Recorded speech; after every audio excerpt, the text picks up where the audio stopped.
আসসালামু আলাইকুম ভিউয়ার্স, নতুন আরো একটি তথ্যমূলক ভিডিওতে আপনাদের সবাইকে স্বাগতম। আশা করি সবাই অবগত আছেন যে আজকে যে মানববন্ধনটা হওয়ার কথা ছিল সেটা ইতিমধ্যেই কিন্তু অনেক ধাপ এগিয়ে গেছে, অর্থাৎ বিভিন্ন জায়গায় তারা গিয়েছে, কিন্তু ডক্টর ইউনূস স্যারের সাক্ষাৎ তারা পায়নি, এখন পর্যন্ত পায়নি।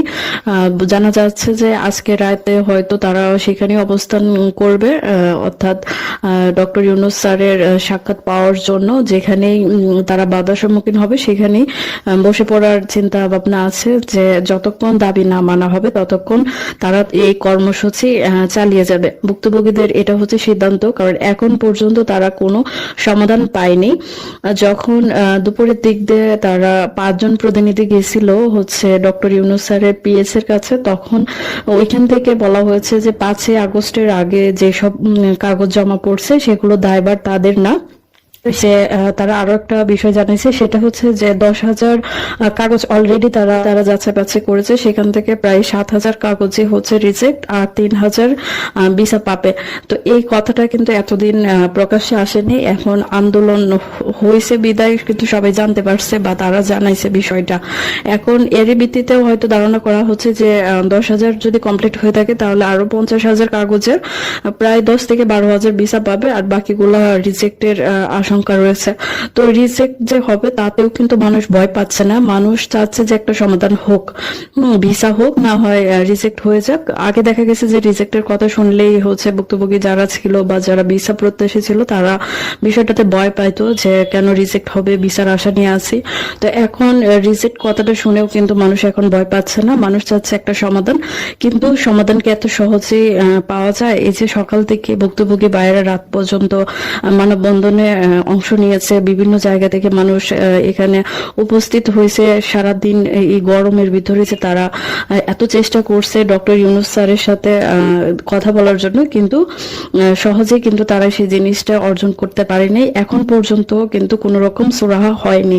সব টেলিভিশনে ফলো করে প্রচার করা হচ্ছে খবরগুলা, যে আজকে যে মানববন্ধনটা করা হচ্ছে ইতালি ভিসা ভুক্তভোগীরা কর্মসূচি পালন করতেছে, এই বিষয়ে কিন্তু সব নিউজ চ্যানেলেই খবর প্রচার করা হচ্ছে, কিন্তু কোনো সমাধান এখন পর্যন্ত আসেনি।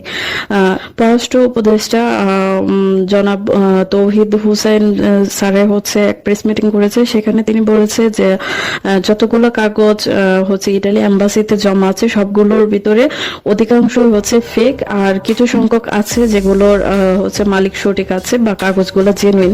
ফেক কাগজগুলোর জন্যই যে অরিজিনাল কাগজগুলোর ভিসা হচ্ছে না। এখন বাংলাদেশ থেকে তারা যতটুকু চাপ দেওয়ার দিচ্ছে, কিন্তু সমাধান ইতালি থেকেই হয়ে আসবে, এখানে বাংলাদেশের করার মতো কিছুই নাই। তারা যতটুকু চাপ দিতে পারে ততটুকুই চাপে রাখছে, এটা কিন্তু পররাষ্ট্র উপদেষ্টার বক্তব্য।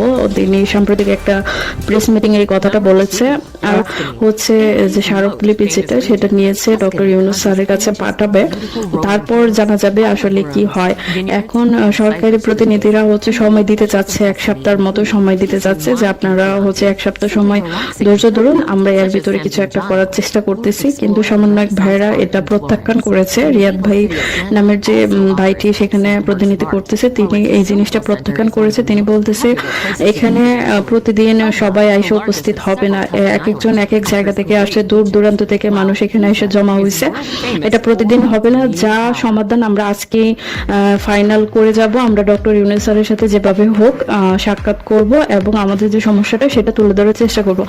এখন যারা এখন পর্যন্ত এই মানববন্ধনে অংশ নিতে পারেন নাই তারা অংশ নিতে পারবেন, কারণ এখন পর্যন্ত এই কর্মসূচি শেষ হয়নি। যদি কর্মসূচি অব্যাহত থাকে তাহলে আপনারাও গিয়ে উপস্থিত হবেন। একটা সমস্যার যদি সমাধান বড় বড় কর্মকর্তারা না দিতে পারে তাহলে সমস্যার সমাধান কোথা থেকে আসবে? এই যে সমস্যাগুলা, এইগুলা সমাধান করার মতো কিন্তু কেউ নাই। এই যে দেখেন সকাল থেকে ভাইয়েরা কষ্ট করতেছে, কিন্তু কোনো সমাধান কিন্তু এখন পর্যন্ত তারা পায়নি। এই গরমে তারা অনেক বেশি ক্লান্ত, হয়তো তারা অনেক বেশি ক্ষুধার্ত, কিন্তু তারপরে এই মানববন্ধন চালিয়ে যাওয়ার ডাক দিয়েছে। দরকার পড়লে 7 দিন তারা না খেয়ে থাকবে, অনশন করবে, তারপরও তারা একটা সমাধান চায়। এখন যদি সমস্যার সমাধান না হয় তাহলে আর কখনোই হবে না। তো যে যেখানে আছেন যার যার জায়গা থেকে চেষ্টা করুন, এবং যারা এখন পর্যন্ত গিয়ে উপস্থিত হতে পারেনি, যদি কর্মসূচি বজায় থাকে তাহলে আপনারা অবশ্যই গিয়ে উপস্থিত হবেন।